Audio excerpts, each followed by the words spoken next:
shot by Lennox Lewis. A right hand by Holyfield. By Buster Douglas, look at this! He's knocked Mike Tyson down for the first time in his career! But unfortunately, it'll never happen. Front punches and punches, and it's over! I think it's going to be over. Aguero in big trouble against the ropes. I have to say there seems an element of genuine hate between these two, Ambrose. For sure. I don't hate the man. Just imagine if you bought a ticket. Stop it, Frank. You can stop it any time. Castillo's in trouble! Weak steps in, and the fight is over!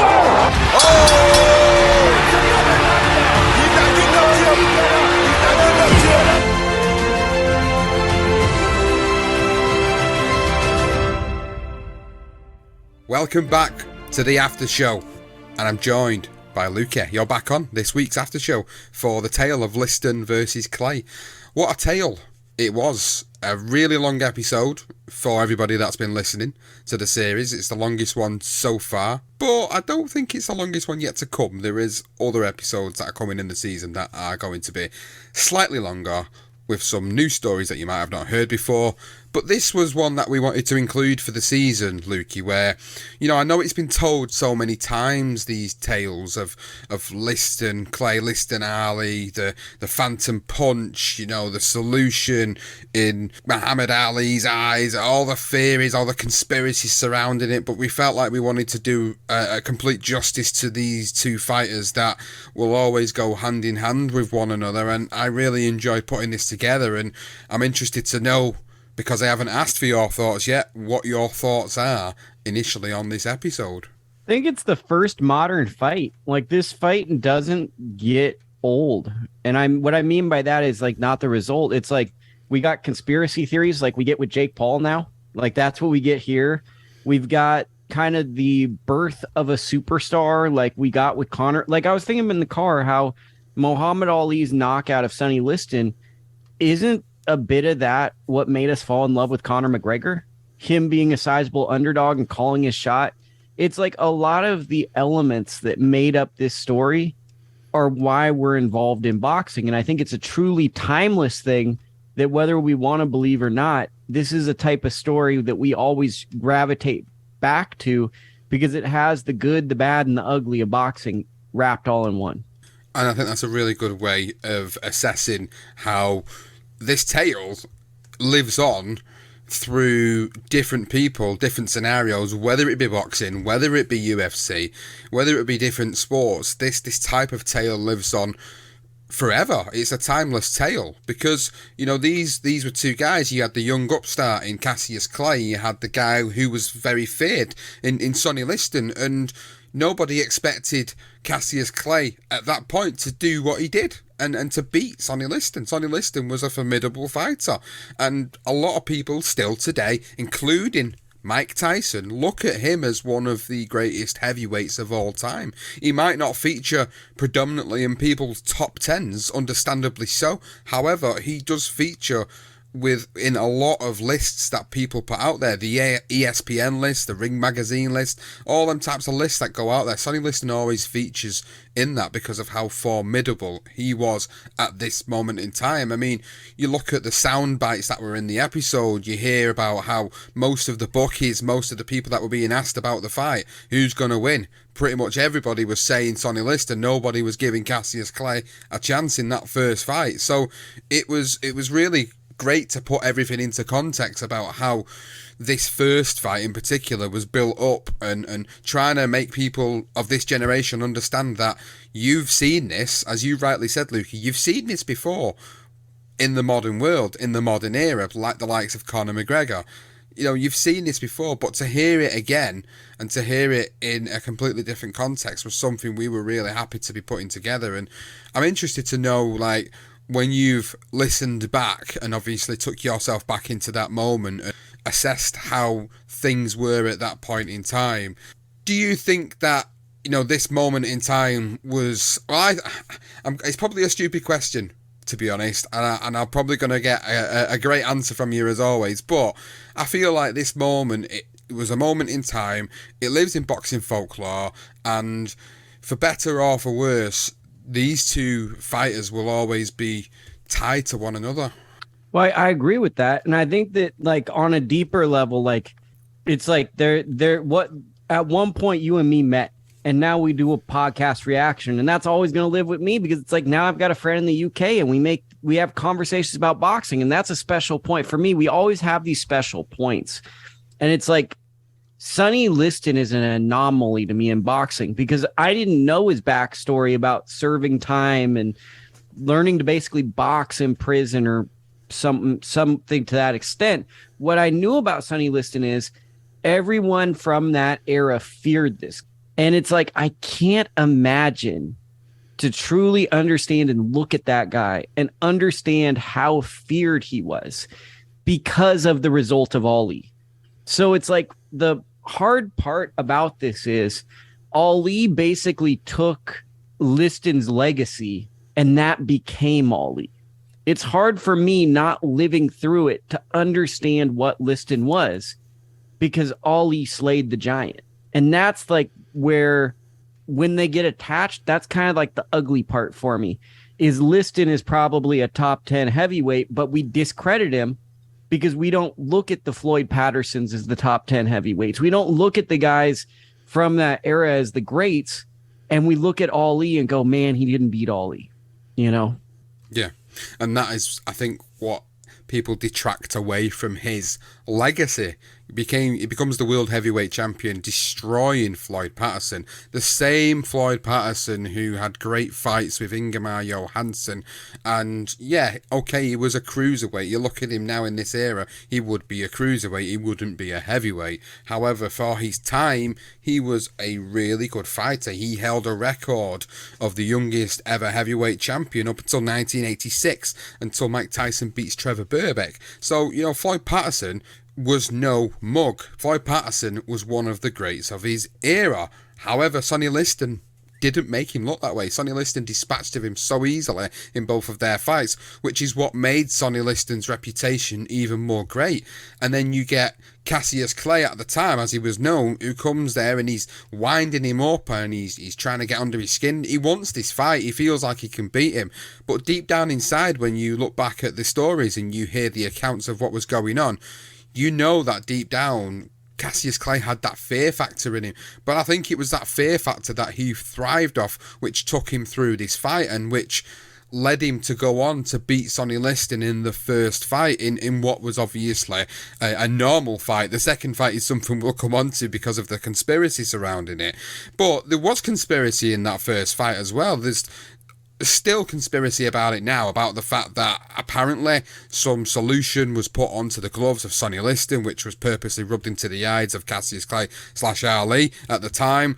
Those claims were rubbished by Angelo Dundee many years down the line. Many people felt like it was just a coincidence that this happened, but because a previous opponent in Eddie Machen had mentioned it happened to him, there was all this big conspiracy surrounding that. And then because of his affiliations to the mob and being a mob-controlled fighter, essentially, you can understand why people felt like Sonny Liston was being controlled and why there was a foul play potentially going on during that first fight. But when I look back on it, Luke, and I look back on the fight and I watch it again, really, when I look at it, I think it's a guy who seemingly just was up against someone who was just much faster, much smarter than him.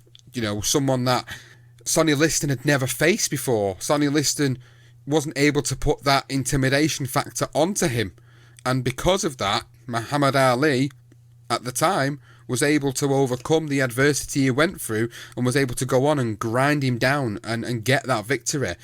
And I know that Sonny Liston had an injury. It's well documented about his injury. I think it was in the first or the second round. His shoulder completely goes. But no excuses. You know, he was a guy who would go in there and he would fight, and he would fight his heart out. And it's like his heart was broken by Cassius Clay. And it gave us the birth of what was going to be a wonderful 10 to 15 years in boxing in the heavyweight division with Muhammad Ali and what he would bring and why he went on to become the greatest. So just take yourself back to that first fight then, Lukey, and just really sort of give your thoughts on the fight itself, the build up, many sort of funny incidents. I classed them as quite funny incidents, the big bus and the craps table and the incidents there, and then obviously the fight itself, and then the conspiracy theory surrounding this solution on the gloves that blinded Ali in the 5th round of that first fight. Well, what this brought me back to was Ali did this again in his career. He beat George Foreman, who was basically Sonny Liston again. He knocked out Joe Frazier, and it was like, listening to this buildup and everything, I immediately went to the George Foreman fight, because it's like, this must have been the remix of the Foreman fight. And with Liston, the way people speak about him, and he must have been so intimidating because of the mafia and the mob and all this, it almost sounds like the stages of grieving is denial. And no one could fathom that this guy, Ali, brash trash talker, huge underdog, how could he be the guy who beats this feared guy, the bully of men, the man that if you're in a dark alley, you just run. You don't want to see Sonny Liston. And here's this loudmouth that everything the sport of boxing is against. He gets the better of him. So I think that part of the conspiracies to this, on top of the mob and mafia, is there's a level of denial that we just don't believe at this point someone that behaved like Ali or Cassius Clay could be the guy that beats Sonny Liston, because our movies never depicted someone like this. Well, he was ahead of his time, weren't he? That's the thing. Nobody... You look at the society, look what society was like then. Look at how well spoken and how eloquent people spoke back then. Nobody was used to a guy who could talk as fast as Cassius Clay / Ali could. It could rhyme like him. He was a poet, he threw these rhymes out. People weren't used to that. All that sort of stuff in the early 1960s, it wasn't socially acceptable as it is today. Now you just see every Tom, Dick, or even Harry putting their stuff out on social media and spouting it for the world to see, because there's a way for that to be facilitated now.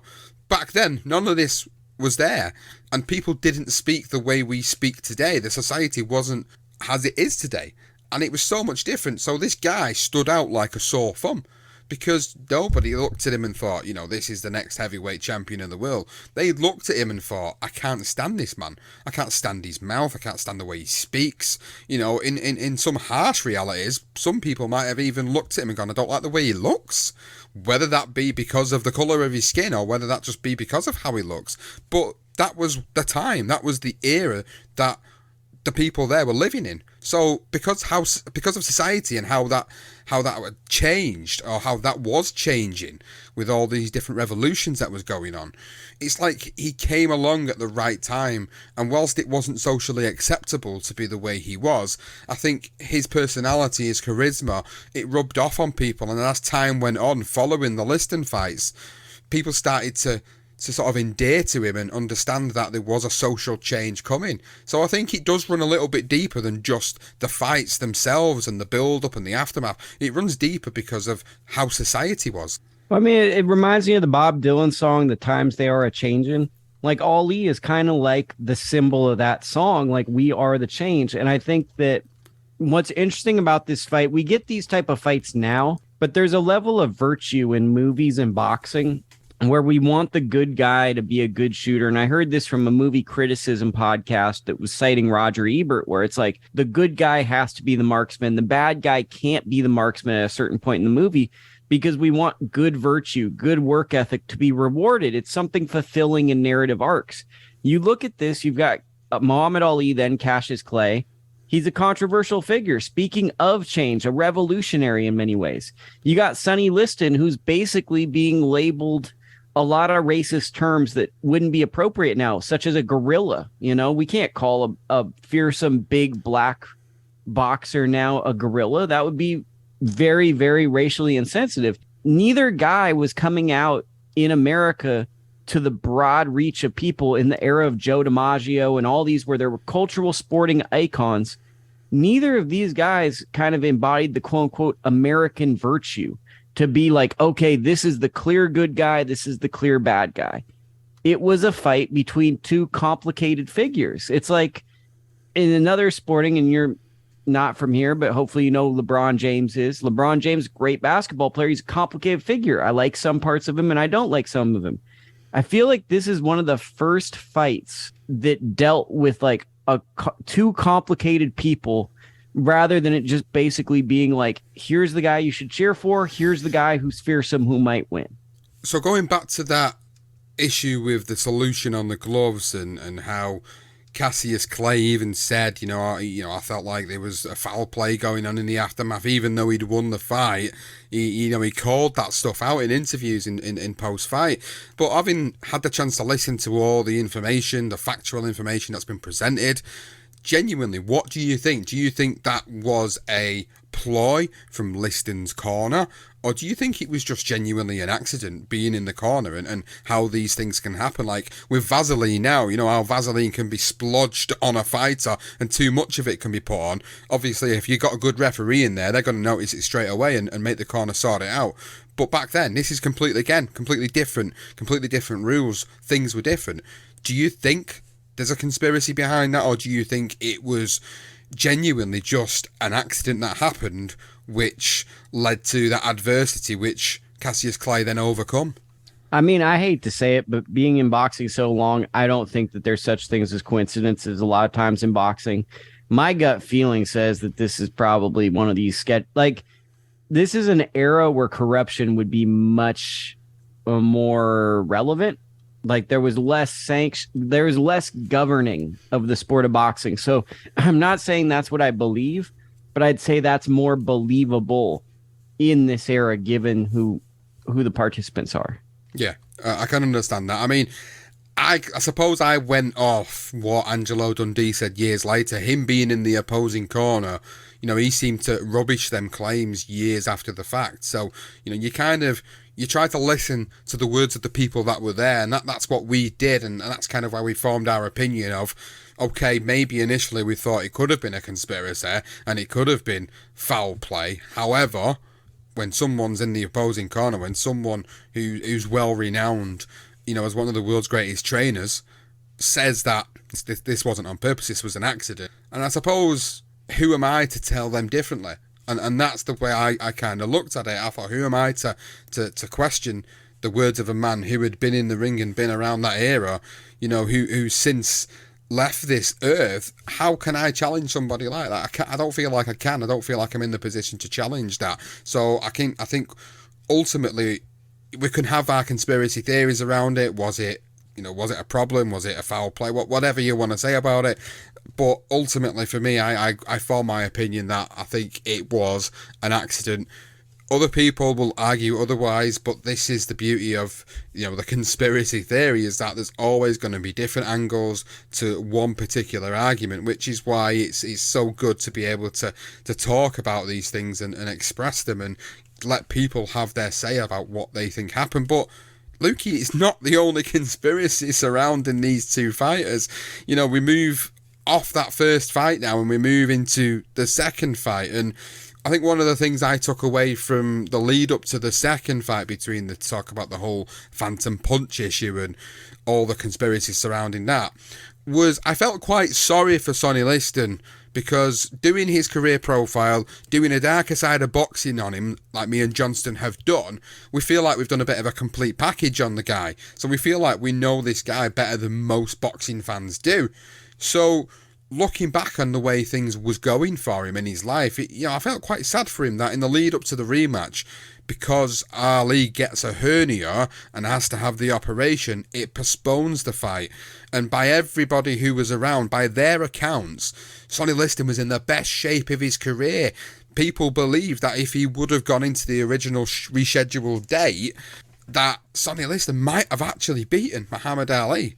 People will argue that was never going to happen either way, but it always makes me wonder, what if that original date would have happened? Would we have seen a different fight? Because people feel Sonny Liston, when the fight was rescheduled, it was just the beginning of the end, really, for him. He didn't train properly. He couldn't be bothered to do what he needed to do to be back into shape for the rescheduled date.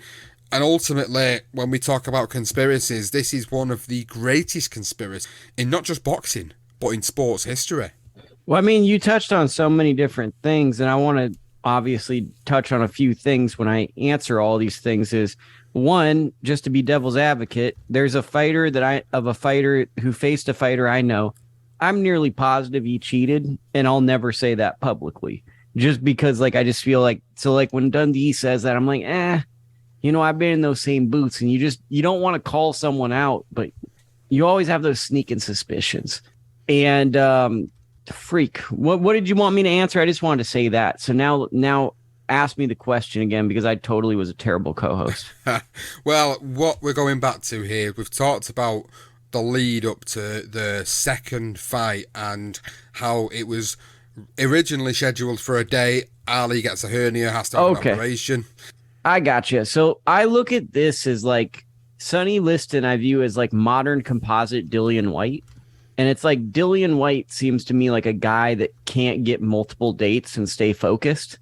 And I do it's just with these great matchups, you always love, when it's a legendary bout, because there's so many hypothetical situations. Isn't that kind of the key element to a great rivalry or great feud, is that maybe there's the lingering doubt that if Sonny Liston had a fought on that night, maybe because there is that, we know he was great. We know Ali's great. And it's I think that in a weird way, it's kind of cool that happened, because it kind of preserves a bit of Liston, saying okay, maybe Liston would have beat him on that night. So even though Ali beat him twice, there is that doubt that preserves an aspect of him. And I think that that's something that I love about boxing, honestly. Those little unanswered questions amongst legends. It is a big unanswered question, but I suppose people really don't focus on that element. What people do focus on with the second fight is, of course, the elephant in the room. The knockout. Or was it a knockout? Did the punch land? Exactly. Did that punch really land? No matter how many times this can be analysed by different experts, all this technology we've got now, there's still a lot of people out there that feel that this was a thrown fight. But then there are also a lot of people that are boxers, that are trainers, that have been in the sport for a long time themselves, that say that punch landed. It was a fast, snapping punch which Liston didn't see coming, and it caught him off guard.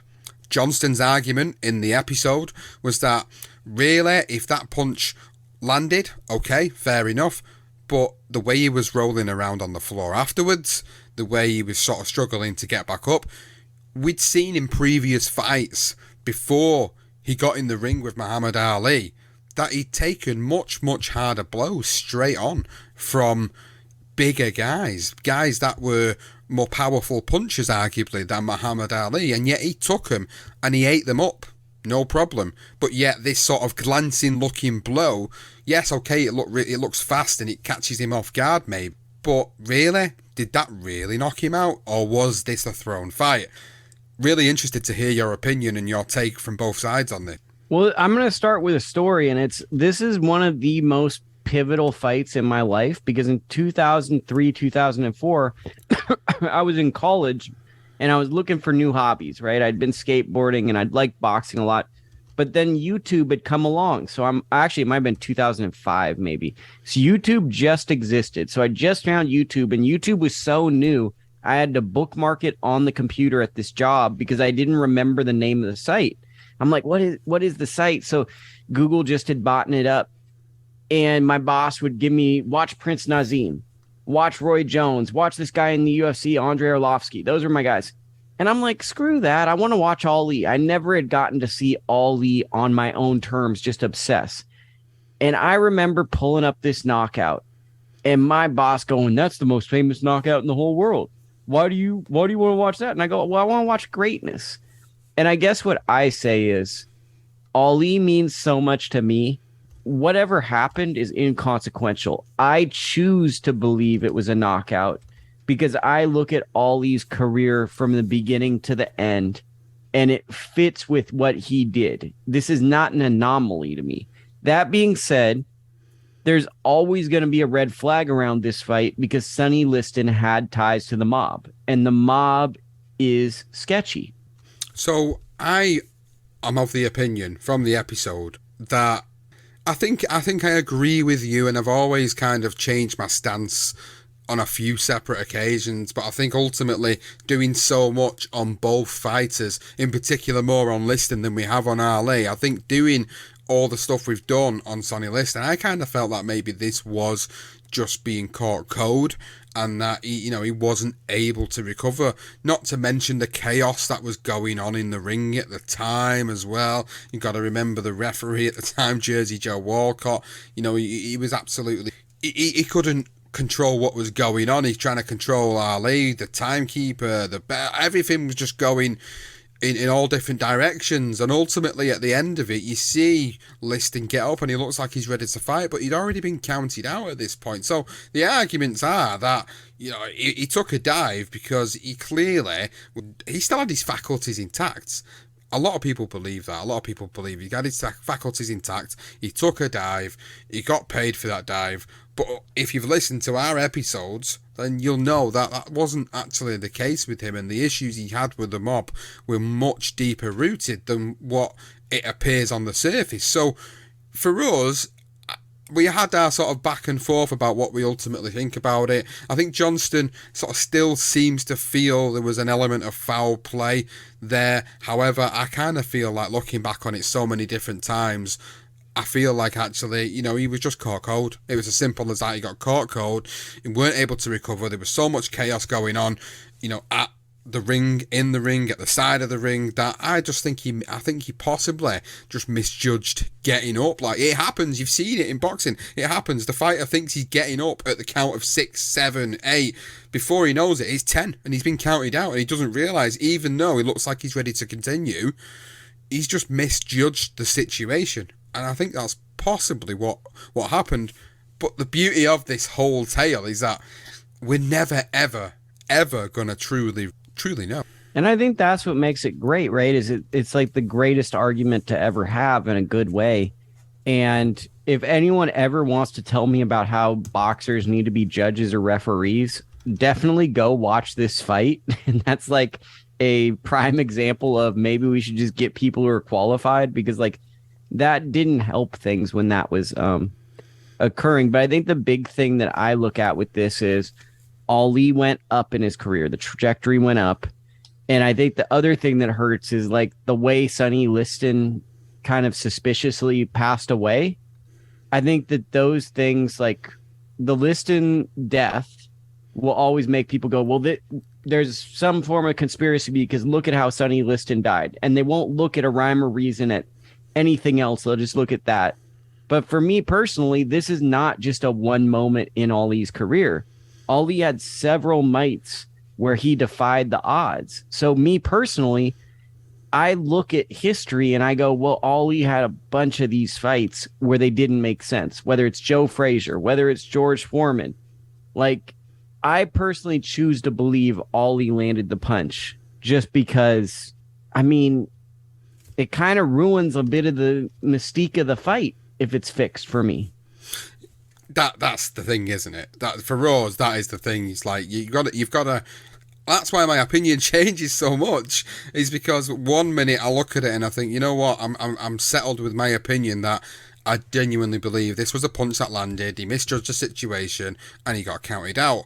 But then, for us, when we do the research for our episodes, especially when we did the Dark Side of Boxing episode on Sonny Liston, that made us really sit down and think about the possibilities of foul play, the elements of foul play, the people that he was involved with around that time, the people that were spearheading his boxing career at this time. And it makes you wonder what was really going on. You've got your suspicions, you've got your doubts.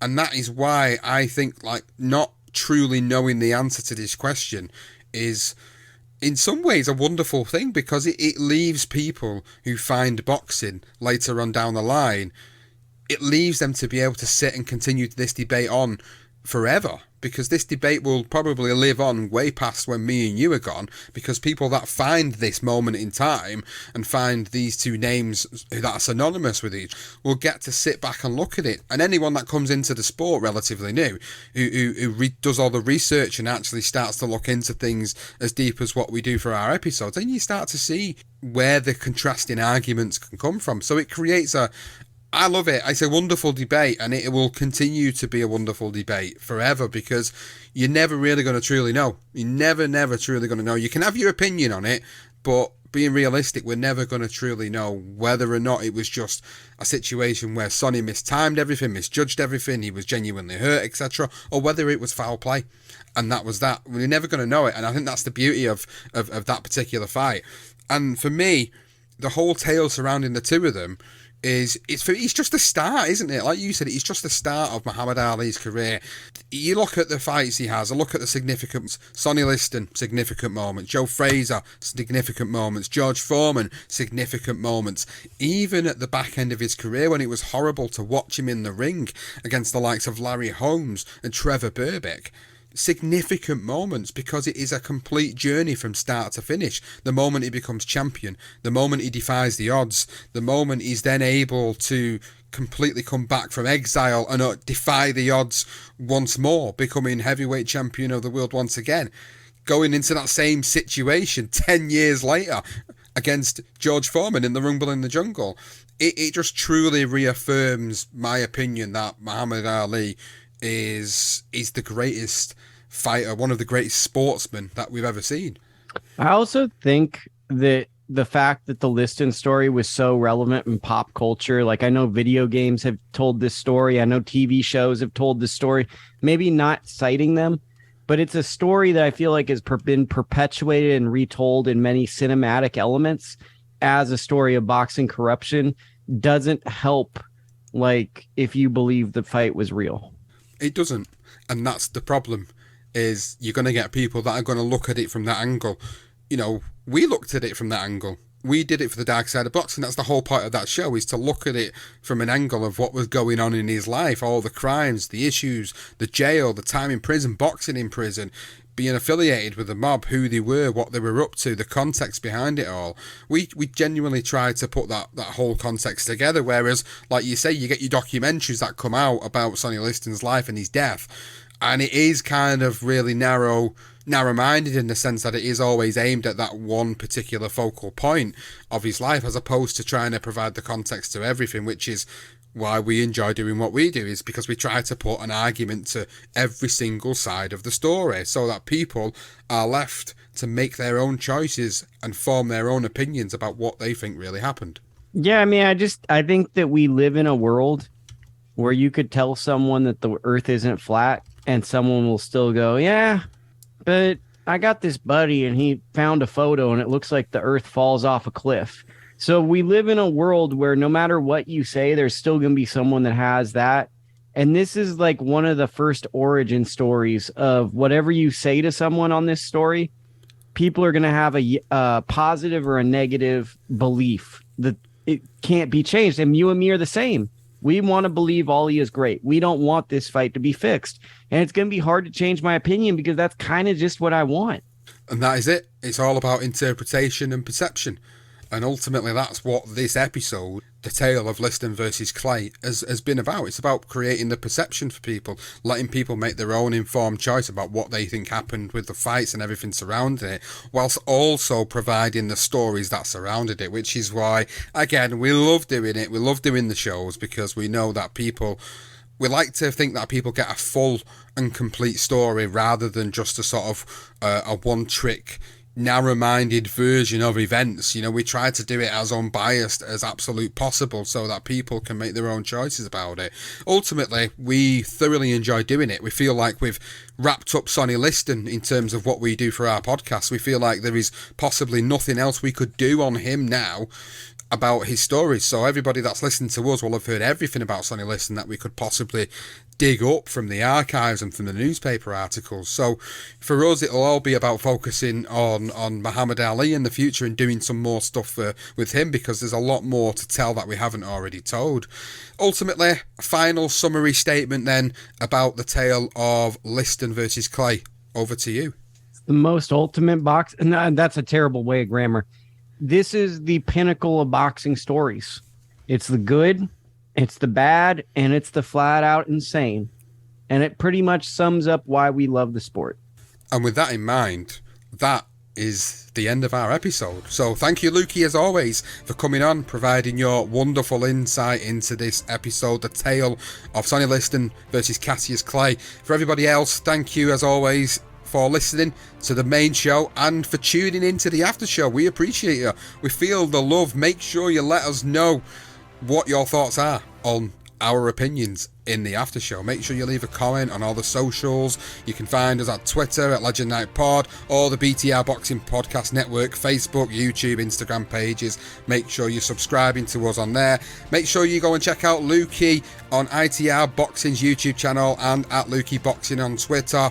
That is everything for us. Thank you for tuning in to the after show, the tale of Liston versus Clay.